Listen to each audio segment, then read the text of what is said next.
Hey, welcome back, guys. It's another Wednesday on the HPR Chronicles with Shakur and Smith. What's up? A.K.A. Smitty, A.K.A. Crispy. It's August 21st, man. It's another beautiful Wednesday, and we're back at it with you guys once again. I'm Shakur, he's Smith. It's a podcast about history, politics, and race from a cool perspective, man. We just try to bring you guys some great information in a fun way, in a cool way, and not, bog you down, sound all educational and boring and all that kind of stuff. I'm just saying, boring. Try not to. Yeah, we don't want to be nerdy. We want to make it fun for the listeners to learn some historical stuff. And history means from today all the way back to the AD, BC. You know what I mean? Yeah, man. So I'm a filmmaker from Trinidad and Tobago, and I've traveled a lot.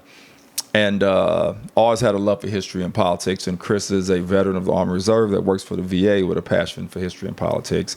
We always say it's about truth. We're not pro any race, even though we're both black. Mm-hmm. We're just about pro truth, no matter who you are. And if the truth offends you, we're sorry, not sorry. That's what we say for all of our new listeners and viewers on YouTube. And last week we talked about being wealthy and or famous and, just trying to stay out of the bad areas you grew up in and stuff like that. And I think today Crispy's going to talk about black on black crime, if I'm not mistaken. Yeah, which is a nice segue from what we talked about last week.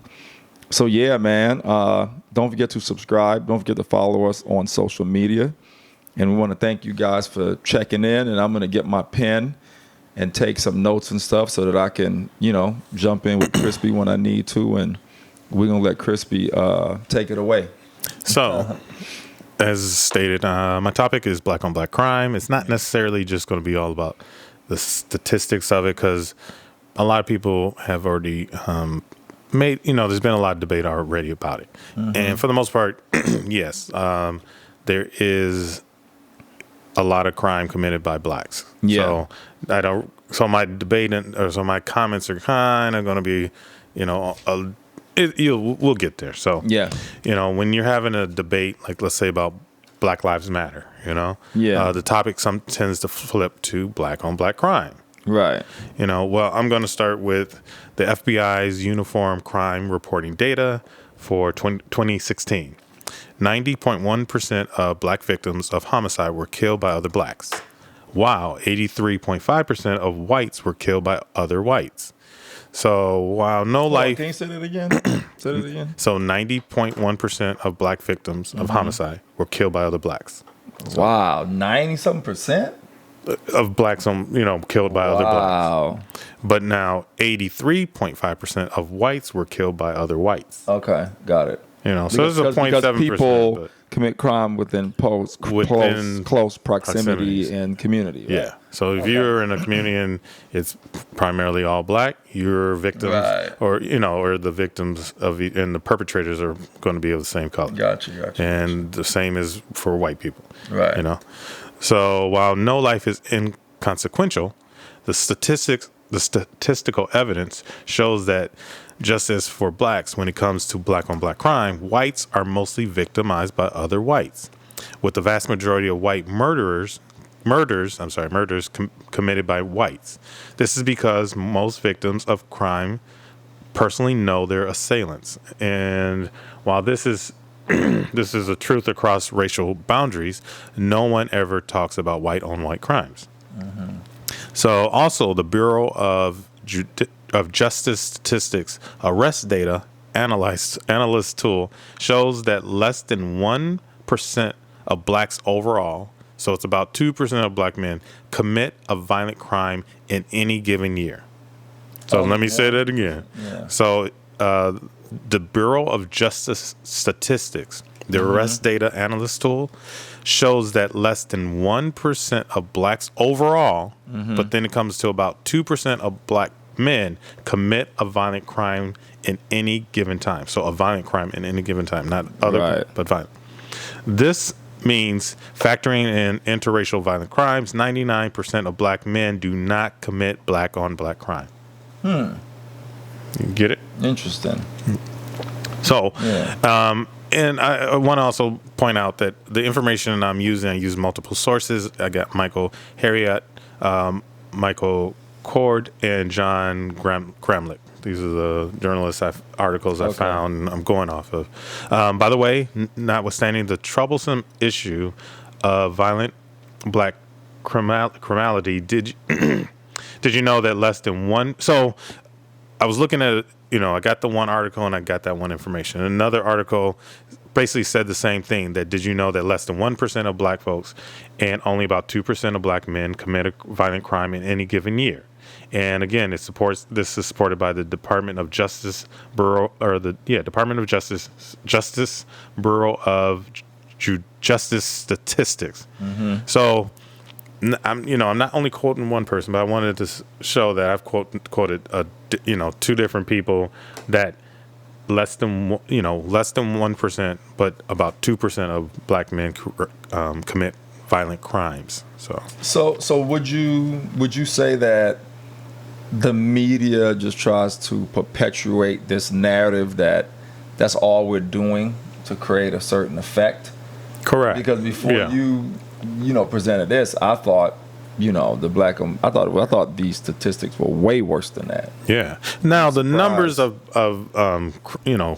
criminals in jail is higher, but that's a whole different thing, because you could be arrested for drugs, but we're talking about violent I wrote crimes. down as a note because I want to talk about that with this prison thing. Yeah.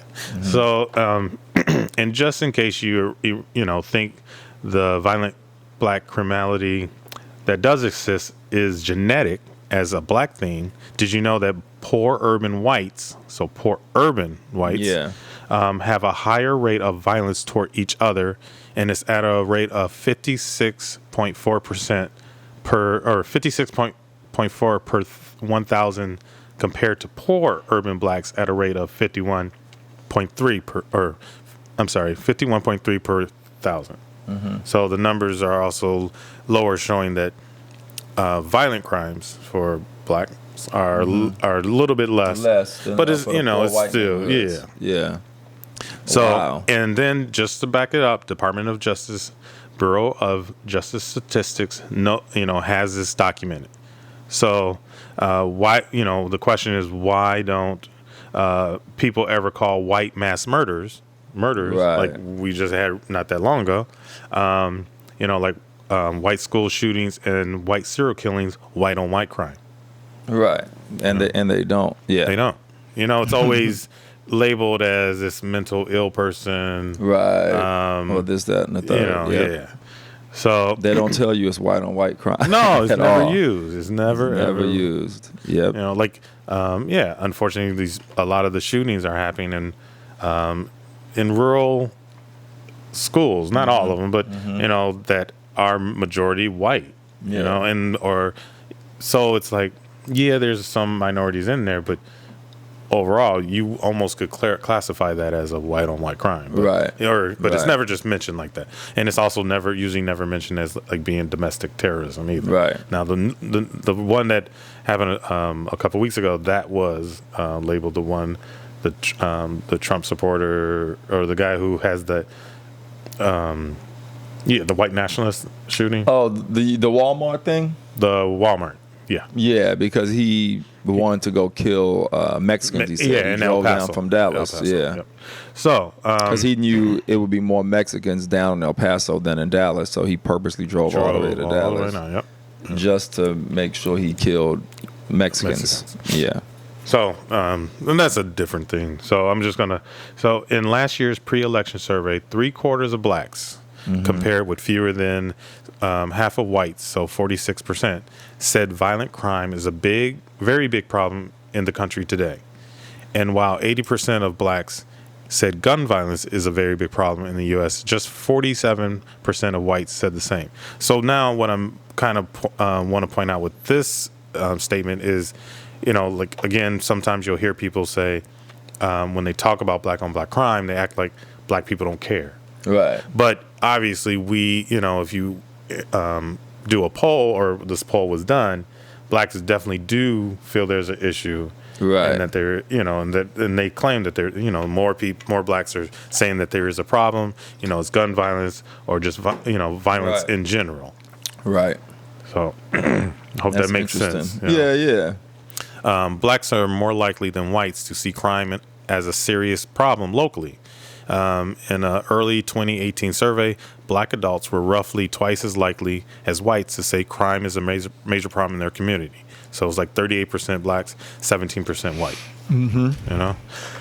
So that's consistent with a survey conducted in early 2017, wherein blacks were about twice as likely as whites to say their local community is not too or not at all safe from crime. And again, it's 34% to 15%. So 34% of blacks think their community is not safe, where 15% think of whites think their area is not safe. Mm-hmm. Okay, so it's the same groups or the same question for, but different groups, right? Or different ethnic, blacks and whites. Yeah. Black adults were also more likely than whites to say they worry a lot about having their homes broken into, and that was 28% versus 13%.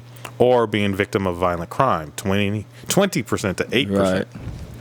However, similar shares in both groups, so within blacks and whites, said they have actually been victim of a violent crime. Right. So 22% of blacks have been victim of violent crime, where 18% of whites have been. So, what's interesting is those numbers are kind of low. Mm-hmm. But if you think of population, it's probably it's higher. But the point I'm getting out of this is even though it's a similar number, there's a 4% difference, but there's these groups have been victims, and it's not like it's 50% for blacks and 18% for whites. It's a similar number. But it's always, again, seemed like it's a really big black issue. Right. So propaganda. So for some reason, people who bring up black on black crime think that black people are not concerned about it. However, the reality is, in neighborhoods and cities across America, there are countless organizations, activists, and movements dedicated to curbing violence in black communities. The number of Stop the Violence marches dwarfs the demonstrations against police brutality. So again, and the number of Stop the Violence, to stop violence in black communities, there's way more than just the fact that police are, hurting. Right, exactly. No, yeah, if I can interject, it's funny you said it because I just wrote a note down that, you always hear, especially the rappers and stuff say, hey, we're just as afraid, in our own neighborhood mm-hmm. as you would be coming to our neighborhood. We're scared too. Like, what do y'all think? Because we're there and we've grown up there, that we're okay with the violence that takes place and stuff like that. We said we're afraid too. We want to leave just like people don't want to be there. Correct. Yeah. You know what I mean? And I'm making that point because it just coincides with what you're saying right now, mm-hmm. where we're just like comfortable with this black on black crime thing, and we are not, and we're completely not. You mm-hmm. know what I mean? And those stats show a lot. Yeah, and it always feels like that. Again, if you're trying to bring up like Black Lives Matter, and someone always wants to flip it and like, what about black on black crime? Right. What about it? We know about it. Yeah. And there's people are trying to do stuff. Yeah. And so there's people protesting about black on black crime as much as they are about police crime. More. Yes. It's just that the news don't show it as much. So like they just try to show this narrative that we only come out and outcry when white cops kill black kids or mm-hmm. black people. Yeah. But in reality, we do care about black on black crime. Yeah. We march about that stuff as well all the time. Unity rallies and peace picnics happen every day. Scared Straight programs for at-risk youth, mm-hmm. gang counseling, neighborhood watches, intervention specialists, youth counselors, and too many other people, and groups to name, all lead the charges against crime and violence every day. See. But those efforts don't make the evening news, like you're saying, because they aren't salacious as people. It's not as eye-catching as people blocking traffic and protesting. And because of a cop taking out another brother or sister, it's not as eye-catching. It doesn't lead. It's not a leading story. Correct. So that's why you don't see it. So it'll make the public think, oh, you guys are killing yourself. Yeah. But and you only outcry when the cops kill you. Exactly. Right. Exactly. Interesting. So, nor do they serve the preconceived white confirmation bias. That, again, like we just said, besides, there's no way white people, just that, like you just mentioned, that all we're concerned about is the police brutality and not concerned about the crime that's happening amongst us. Yeah. So there's no white people that would know about this unless they. So the way the way I should phrase this is, most white people probably don't know about the demonstrations that are going on because they're not out here in the community seeing what's going on and trying to stop it. Right.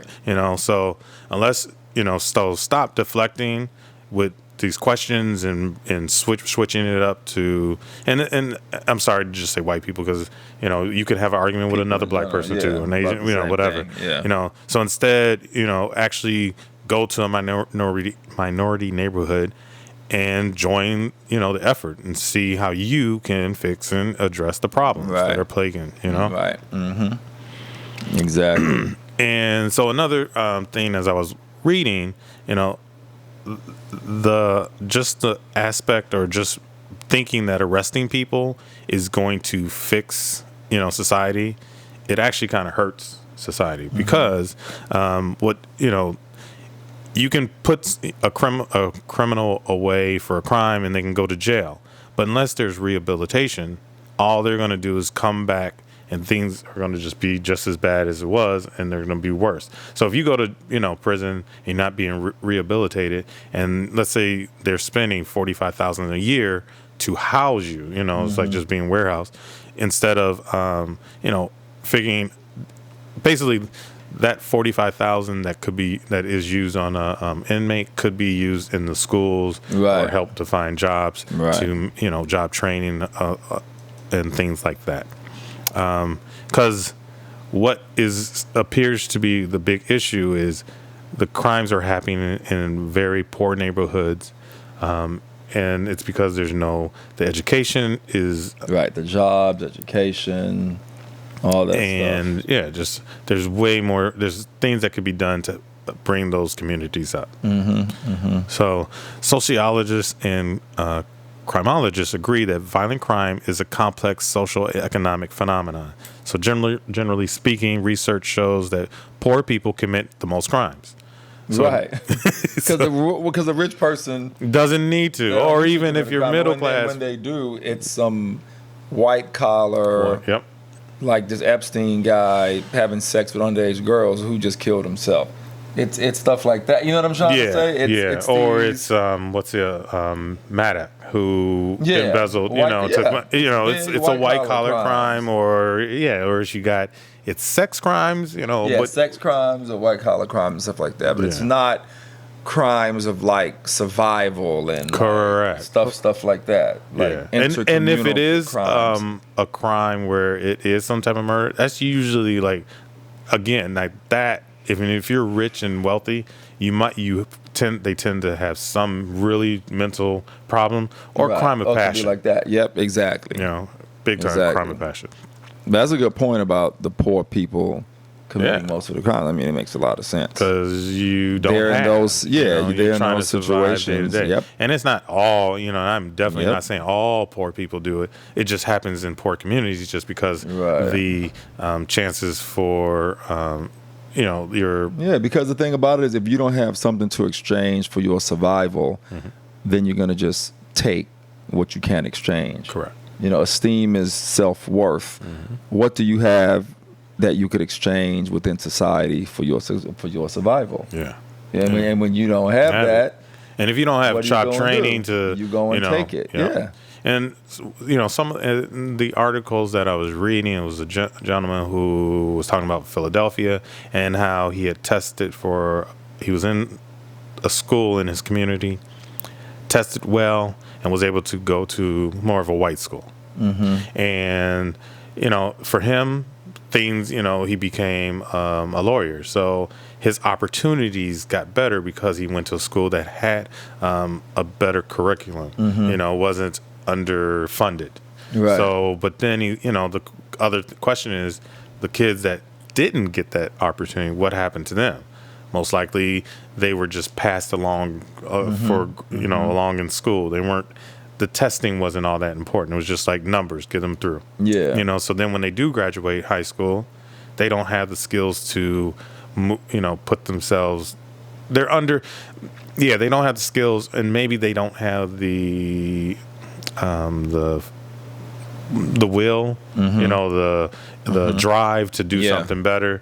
You're around other people who are struggling every day too, so you don't. Right. Yep.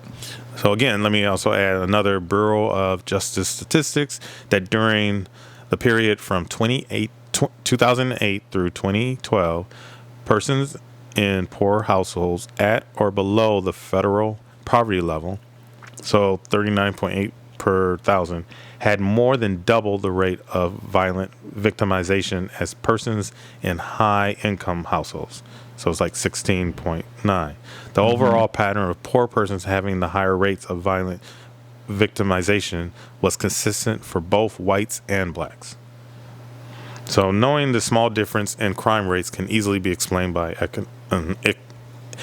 income disparity. So again, right. It's just but you know what I want to say about this too, like, when I hear stuff like that, see, I was thinking about this when I was in Cuba. I was like, why is it that all these poor people in Cuba, you don't have the same crime issue or problem? Is it because the Castro family have forced everyone to be on the same level playing field economically, so. or is it because or is it that and a little bit of the fact that the punishment for crimes are so stringent? You know what I mean? Probably both. Probably a little bit of both. Because I was thinking about when I was in Cuba, I was like, these people are poor. I'm hanging in a poor neighborhood. I'm finding out everything. Yeah. Like, these people are poor. They're not fighting and killing each other. You know what I mean? Yeah. I know they don't have guns, but I was going to say, like in ask London, about that. they stab each other. Choose life, not the knife. There's posters all over London. Yeah. I could show you one right now. When I was in London, I took photos of the posters. Yeah. They're big billboards. I mean, I know that they don't, but in guns Cuba, is not. they don't use knives to kill each other. They have knives. Yeah. No one's killing each other. Everybody is dirt poor. They didn't even kill me when I was there. You know what I'm trying to say? I got they you. were grabbing my chain. Yeah, For looking all at our it. YouTube viewers, my company chain.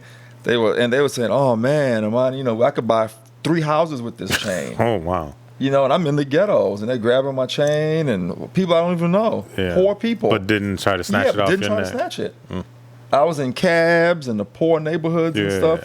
Just because when I visit places like we always talk about, I like to get deep down into the city, and I don't want to be on the beach. I didn't even go to the beach when I was in Cuba. Oh, yeah? Don't even know what it looks like. Oh.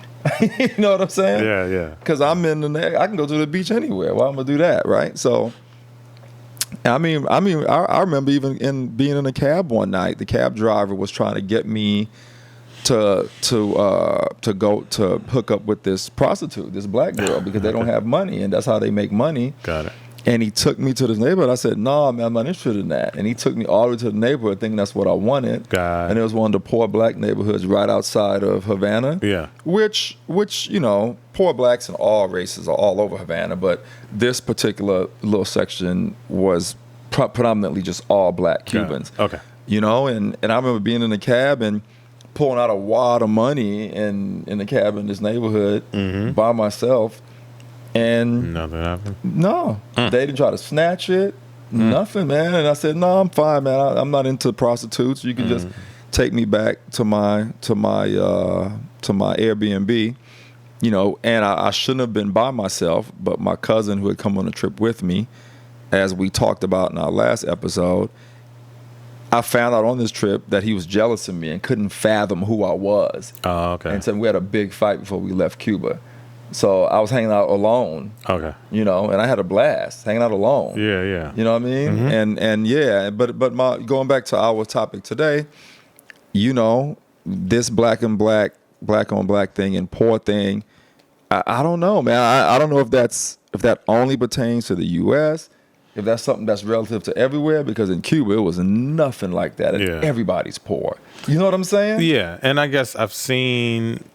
I didn't research other countries. You know what I'm saying, but it appeared to me that crime in most poor countries tends to happen. I mean, or I should say, crime in other countries tends to happen more amongst the poor. So, like, I was watching a movie, and it's a movie, so I can't. I'm not going to say how real this is, but it was about Brazil, and it had. Oh, that goes on in Brazil, and the favelas and all that for sure. Yeah, so it seemed to me that it's definitely more along poverty lines. Where if you don't have it and someone else does, or you need it, you unfortunately, you're trying to get your money by taking it from someone else. And I think most of the time, the targets are usually going to be someone that really has something, but they're still relatively poor too. Do you know what I mean? Right. They have more than you, but do they really have that much more than you? Right. It just looks like, you know what I mean? Right. I mean, and I remember with this one guy telling me when I was in Cuba, crimes do happen, but he was like, man, it's so low and nil to none. It's like, wow. I mean, it's like, so things do happen. I mean, of course, you're not going to have some society perfect utopian society. Yeah. There are things that happen there, but statistically speaking, the numbers are just so much lower than the U.S. You know what I mean? So it's just interesting, man. And so I know everything you covered today. We were talking about the U.S. only, but it'll be interesting to dive into some of these other countries. Oh yeah. That's probably poor, and see why their crime is so low. Yeah, or where they're You know what I mean, or where their crime is. You know what I mean? And overall, my point is just black on black crime is an issue. Don't believe the hype that black people are not concerned, because we are. Right. People in poor neighborhoods are definitely trying to stop it, trying to do different things to prevent it. Yeah. And the crime that's happening is happening on both sides. It's happening within blacks amongst whites, and I'm sure if I was to really dive and look at Hispanics and Asians, it would be the same numbers. Right. So anyone who deflects and tries to bring that up, it's just a straw man thing to just deflect from whatever it is your argument's really about. And Black Lives Matter it's a whole different thing. It's just the fact that that people getting shot for selling cigarettes, as opposed to the El Paso shooter who actually got captured. He got captured and is in jail. So it's almost like, I remember a comedian said, it's almost smarter for me to say I'm a terrorist. I'll get captured, or get arrested is what I should say. Not captured, but arrested, as opposed to getting shot. And that's it's a funny, but it's not funny. You know what I mean? So crime is amongst everyone. The numbers are not the biggest thing is people who say they're scared of black people. Well, you should be scared as just as many white men. Exactly. Black men, white men are committing crimes too at the same rate. So, at the same rate. But again, the media perpetuates this propaganda like black men are the worst, and and we're the only ones to be the most feared, and we're the only ones doing it. Correct. When it's not the case. It's the white men too. And I also know another deflection is saying that white men are shot by cops too. Yes, no one's disputing any of these facts. Right. No one's disputing any. The point is no one, and and it is regardless of race, but it's been also the numbers are there that black men are killed when being apprehended by at a far higher rate, raped by cops, and that's just the bad part. Right. So. Those are facts. And I also want to say, I remember when I was just studying some stuff from slavery that even after slavery, the black crime wasn't like that. Yeah. It wasn't at all. And in fact, I think there was, it would have been high, but that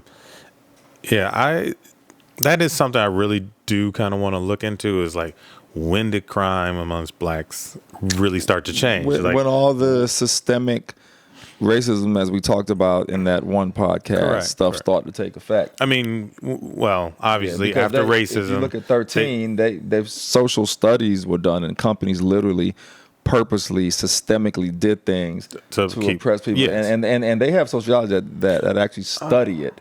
They go, if you put these group of people in this position, this is going to be the effect. You know what? You know what I mean? My bad. There was something I wanted to add. No, go ahead. Yeah. And it did. And here it is Blacks and Violent Crime, a psychoanalytical oriented analyst.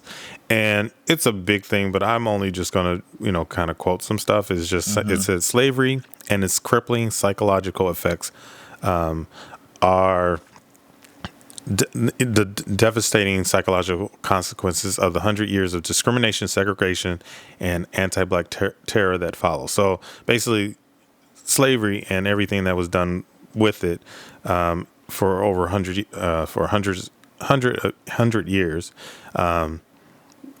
just decimated. Has caused, and almost like what you said, that having a slave mentality, like it got so ingrained with us, that black aggression was stimulated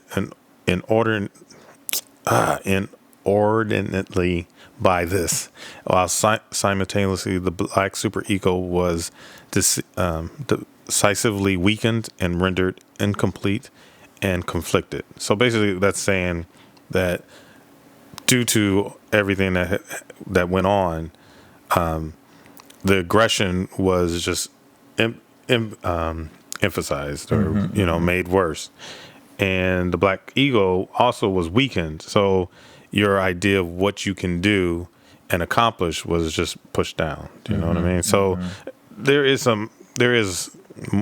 because I'm kind of speaking off the top of my head as I read this, and I don't want to sound too ignorant or something. Yeah. But just the point is that the economics, the rules or the laws that were established after slavery, put us over time, position. Yeah.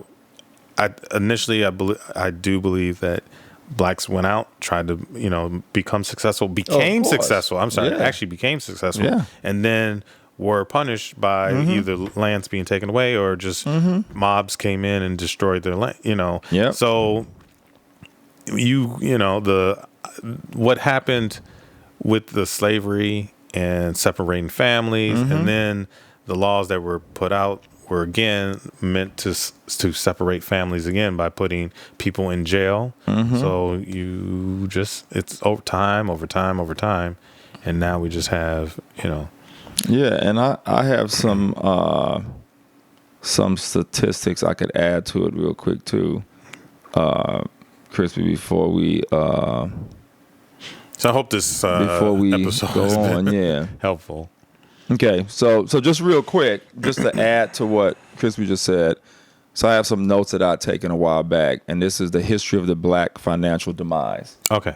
You know what I'm saying? Yeah. Which relates to, you as a people being put in a certain position that would create the environment for inter-community crime. You know what I'm saying? Yeah. That's a good way to say it. So there's a bank called the Freedmen's Bank where black slaves started to deposit money after Abraham Lincoln. Okay. 10 years later, the freedom slaves saved $57 million. 10 years after slavery, they built schools and community centers. This is 10 years after slavery. Yeah. So imagine going through 300 years of slavery and then wanting a difference, wanting out and stuff like that. So you have major motivation to do better for yourself and your community. Yeah. This is what happened right after slavery. Then the railroad crash happened.